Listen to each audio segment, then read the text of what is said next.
Introdução à Sagrada Escritura. Bíblia, Palavra de Deus em nossa vida. Quarta parte. Olá, amigos e amigas. Estamos começando a nossa quarta parte da nossa introdução à Sagrada Escritura. E hoje veremos mais alguns elementos para entendermos melhor a nossa Bíblia. Caminhemos juntos. Em quais materiais foi escrita? O Antigo Testamento. Os materiais que foram utilizados. No tempo do Antigo Testamento não existia papel como hoje, muito menos máquinas e impressoras. A Bíblia foi escrita à mão, em materiais como cerâmica, papiro e pergaminho. Cerâmica ou pedra foram os primeiros materiais usados para escrever. O barro servia para fazer desde vasos até chapa, nas quais se escrevia. Muitos textos bíblicos foram escritos nesses chamados tijolos. Olha aqui um exemplo. Pegava uma pedra e ia escrevendo. Escrita cuneiforme. O papiro, planta originária do Egito, nascia e crescia naturalmente às margens do rio Nilo, chegando a 4 metros de altura. Olha aqui a foto de papiro. Muitos devem ter isso daí no jardim de casa. Aí eles cortavam aquilo ali e prensavam. Faziam um tipo de um papel muito bonito.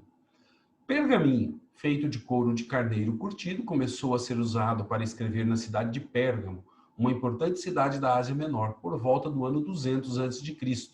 Olha os exemplos de pergaminho.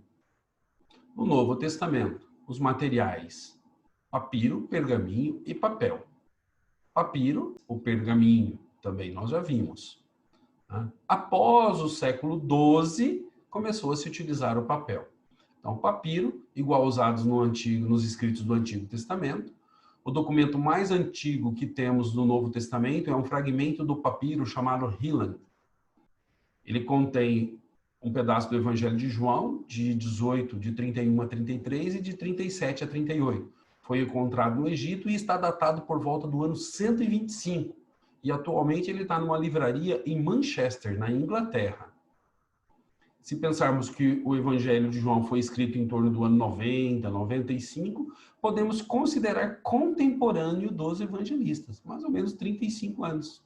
De repente, quem escreveu isso daí até conviveu com algum deles. Pergaminho, os cristãos optaram por usar o pergaminho, que era mais duradouro, apesar de mais caro.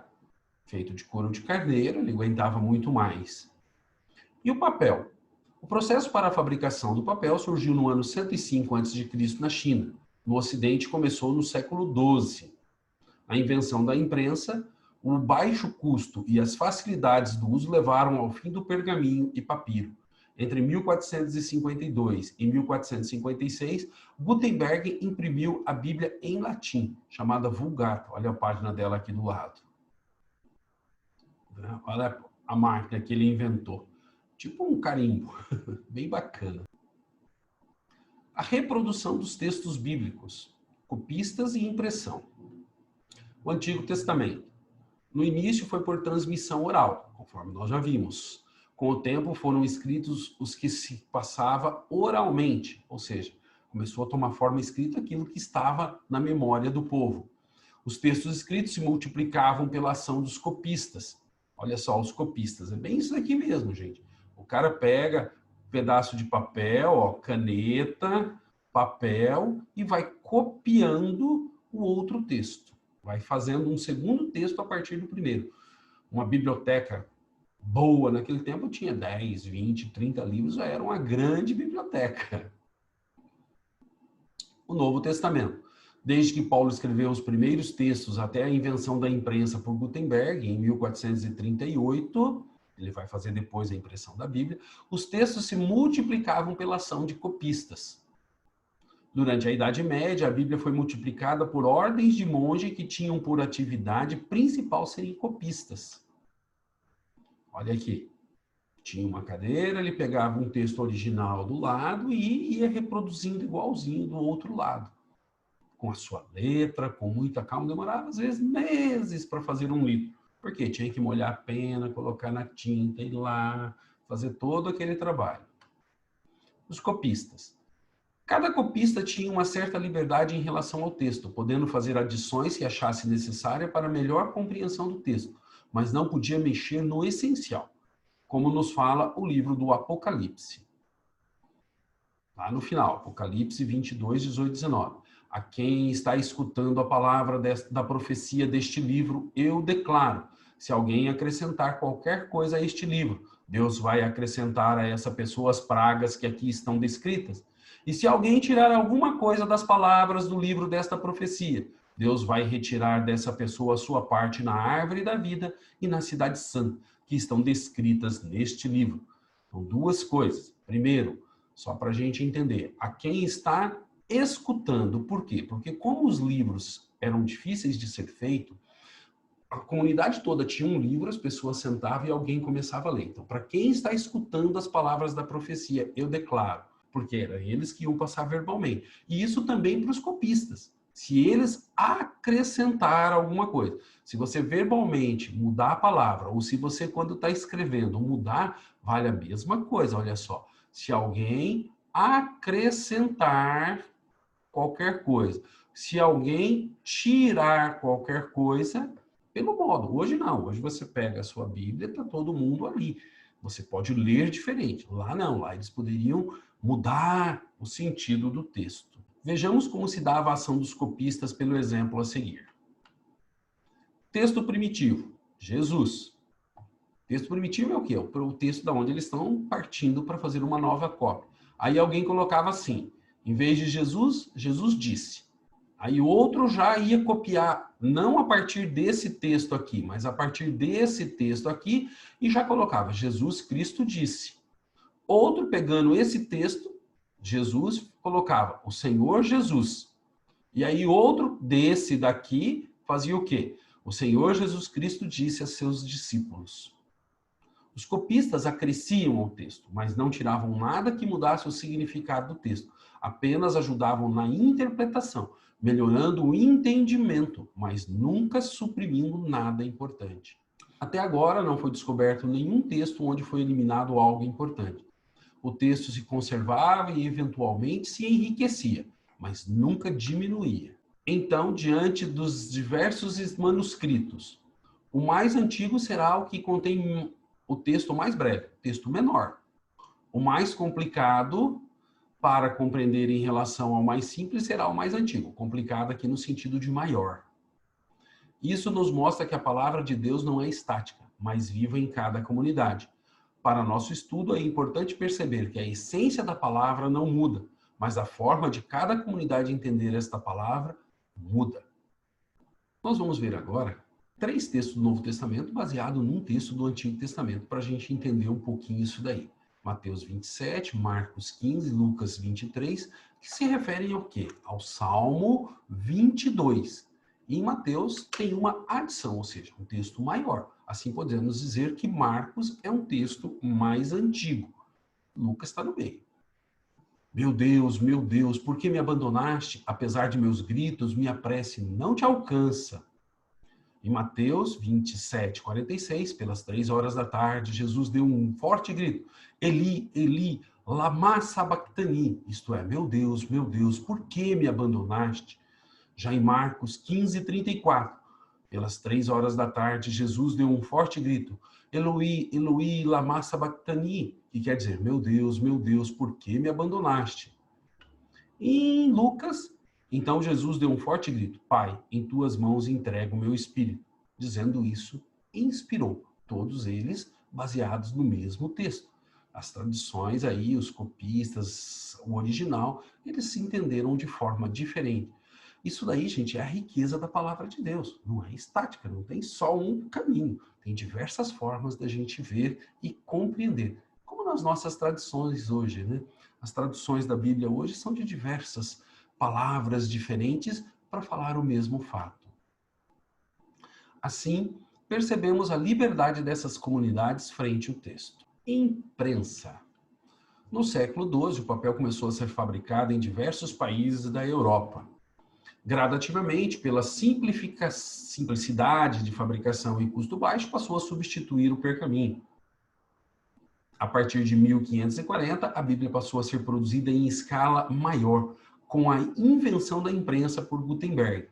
E olha só, Se lá eles imprimiam página por página, hoje o livro mais impresso do mundo está assim, ó, nessas grandes máquinas.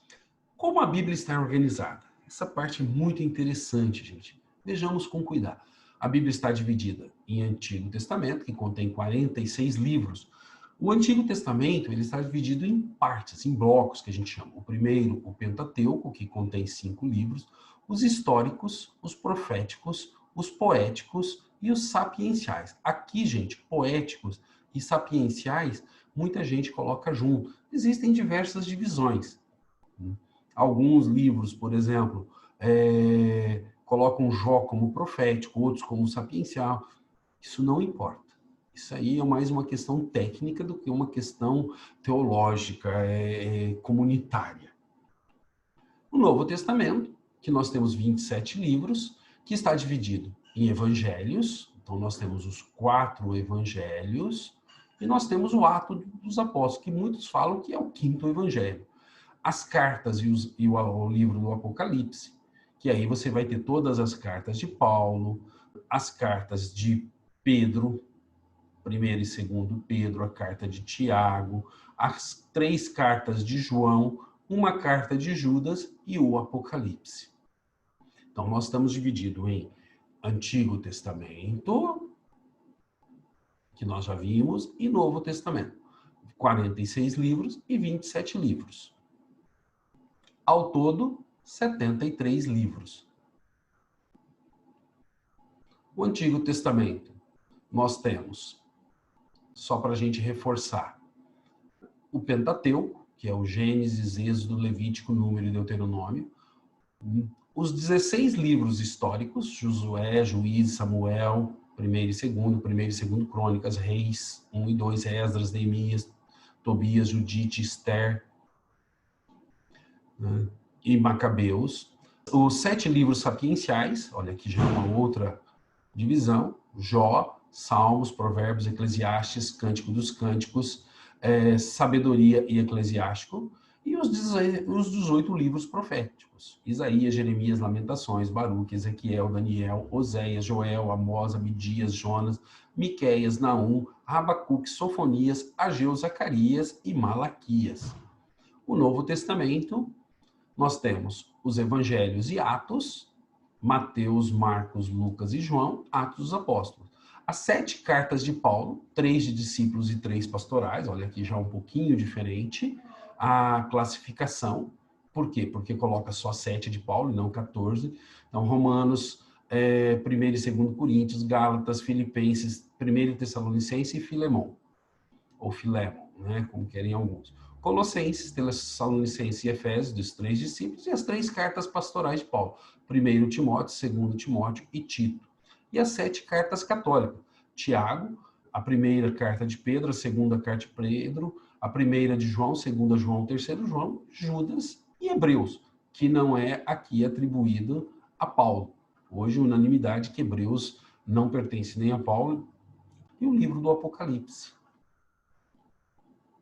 27 livros, ao todo 73. A classificação é diferente, o conteúdo é o mesmo. As abreviaturas, também temos aqui diferença. Por exemplo, Gênesis, alguns, em vez de colocar Gênesis, coloca o quê? G, as 3 primeiras letras. Como eu já falei, minha letra é feia, tá, pessoal? Êxodo, Levítico, Número, Deuteronômio, Josué, Juízes, Ruth, 1º Samuel, 2º, 1º Rei, 2º Rei, 1º Crônica, 2º Crônica, Esdras, Neemias, Tobias, Judite, Esther, 1º Macabeus, 2º Macabeus. Então, se você vier aqui, são os históricos. Aqui o rosinha, o Pentateuco. O verdinho claro, os poéticos e sapienciais. Jó, Salmos, Provérbios, Eclesiastes, Cântico dos Cânticos, Sabedoria e Eclesiástico. Agora, a gente tem o quê? Os profetas maiores. Isaías, Jeremias, Lamentações, Baruque, Ezequiel e Daniel. E aí a gente tem os profetas menores. Oséias, Joel, Amós, Abidias, Jonas, Miqueias. Então tem gente que vai, por exemplo, abreviar Miqueias. Faz assim, ó. Dá grande problema? Não. Não é um negócio que vai... Sempre é abreviado com a menor quantidade de letras possível. Naum, aqui embaixo, ó. Naum, Abacuque, Sofonias, Ageu, Zacarias e Malaquias. Já o Novo Testamento, nós temos Mateus, Marcos, Lucas e João, aí sim, sempre dessa forma, Atos dos Apóstolos, as cartas todas e o Apocalipse. Igual. Então, por exemplo, 2 Coríntios, 1 Coríntios, Romanos, sempre que tem a primeira e a segunda, né? Então, se você pegar aqui tem um espacinho, aqui não tem um espacinho. Essas diferenças são mínimas, gente, não importa. A carta de Judas, ela é abreviada em JD, tem alguns que vão colocar JUD, não tem problema. Primeira João, segunda João, terceira João, também não tem problema. Importante é que se você olhar uma dessas abreviaturas, você vai conseguir localizar o livro na Bíblia. Classificação dos livros bíblicos. Existem diversas formas de classificar os livros bíblicos, pois cada exegeta usa de uma classificação, o que não muda muita coisa. A gente apenas tem que ficar atento com isso. Na tabela que a gente viu no quadro anterior, tem 45 livros do Antigo Testamento, mas ela contou 2 vezes o número 32. Coloquei isso só para a gente perceber, gente, que esses erros, esses probleminhas, em nada muda o quê? O sentido da palavra. O importante para nós é que essa parte técnica a gente vai entendendo, vai levando com mais conhecimento, com menos conhecimento. Há 2 abreviaturas importantes, o AC e o DC, o antes de Cristo e o depois de Cristo. Essas siglas têm o propósito de tornar a encarnação de Jesus Cristo como o ponto principal que divide a história da humanidade. Antes de Cristo também pode ser só AC.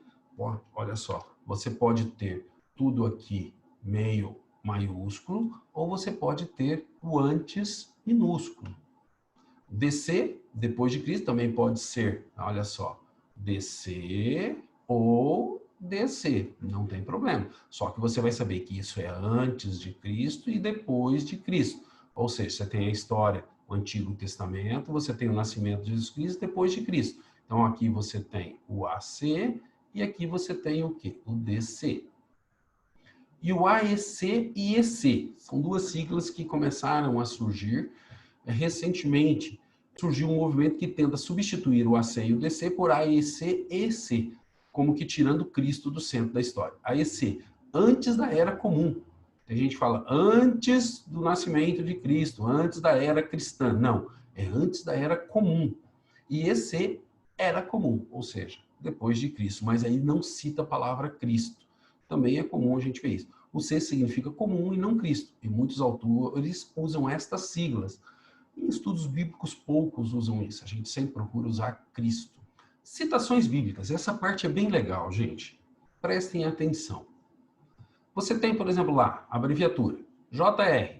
Significa nome do livro abreviado. Qual que é? Jeremias. Logo em seguida, o 10. Capítulo. A vírgula. Separação do capítulo e versículos. Versículo 8 a 10. E esse tracinho significa, é o hífen, né? Até. Então você tem o quê? Livro do profeta Jeremias, capítulo 10, versículos 8 a 10. Jeremias, capítulo 10, versículos de 8 a 10. Você tem agora João, nome do livro abreviado, capítulo 2, você tem um ponto, que significa o capítulo inteiro. Todo o capítulo. Nome do livro abreviado. Então, você tem lá, ó, por exemplo, livros comuns. Jonas, João, Evangelho de João ou Cartas de João. Você vai ver aqui, livro de Jonas, livro de Jó, livro de João e primeira carta de João, segunda carta de João e terceira carta. Isso é importante. Por quê? Porque senão, de repente, está falando João aqui, você vai lá na segunda carta de João. Então, essas abreviaturas é importante a gente, pelo menos, ter a noção para que a gente possa ir no lugar certo da Bíblia. Novamente, Jeremias, capítulo 10, versículos 6, porque você tem a vírgula, o 6, aí você tem um ponto, olha lá, versículos, o ponto, pular para o versículo, aí o hífen. Então, o que você tem? Profeta Jeremias, capítulo 10, versículo 6, pula o 7 por causa do ponto, 8 a 10. Então, você vai ler o versículo 6, o 7, você pula por completo o versículo 7 e você vai ler. Então, você tem o 6, o 7, o 8, o 9 e o 10. Aqui, você faz o quê? Só coloca um hífen, porque é de 8 a 10. Ah, e se fosse de 8 a 20, você ia colocar 8, 9, 10, 11, 12, 13. Não, você só põe o hífen. Jeremias, capítulo 10, de 8 a 10. Opa, agora mudou. Nós temos o A. O que significa esse A? A letra é a divisão do versículo a cada ponto. Então, a gente tem lá, ó, A, do início até o primeiro ponto. B, depois do primeiro ponto até o segundo ponto. E assim sucessivamente. Então, você tem lá o versículo. No entanto, Javé é o Deus verdadeiro. Ele é o Deus vivo e Rei eterno. Diante de sua ira, a terra inteira estremece, e as nações não suportam o seu furor. Jeremias 10, 10. Então, você vai pegar o 10a. No entanto, Javé é o Deus verdadeiro. Ele é o Deus vivo, o Rei eterno.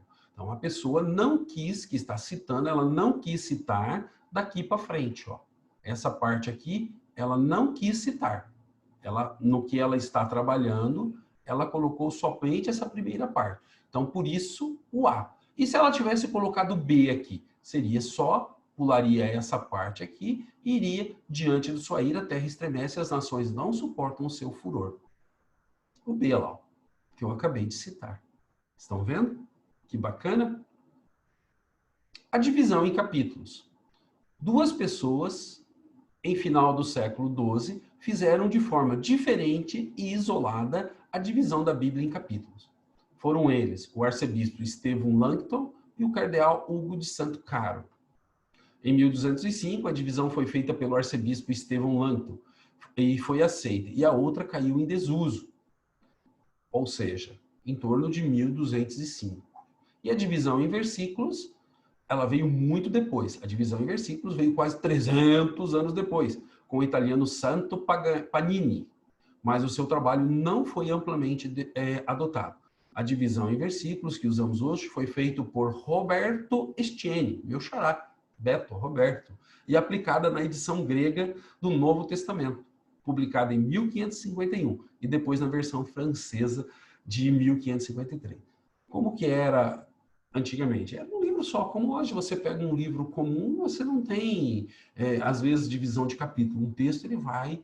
Então, devagar, a Bíblia foi dividida primeiramente em capítulos, depois em versículos, para a gente hoje ter essa facilidade. Hoje a gente ainda tem o versículo A, B, C, melhor. Então, se a gente falar parte tal, você vai na tua Bíblia, primeiro você vai saber se é no Novo ou no Antigo Testamento, a localização do livro, isso é só com manuseio, gente. Quem não manuseia a Bíblia, quem não vai, não aprende. Tá? Então, você vai lá, então, por exemplo, você pega Romanos, capítulo 15, versículo 11. E pronto, você acha exatamente aquilo. Porque senão a gente ficaria assim, seria muito mais difícil. E assim, nós terminamos esta nossa quarta etapa na nossa introdução à Sagrada Escritura. Vimos algumas coisas técnicas, mas que nos ajudam muito a localizar um texto, a entender e assim por diante. Falta apenas uma parte para que vejamos a nossa introdução à Sagrada Escritura de forma completa. Gente, sigamos juntos. Paz e bem.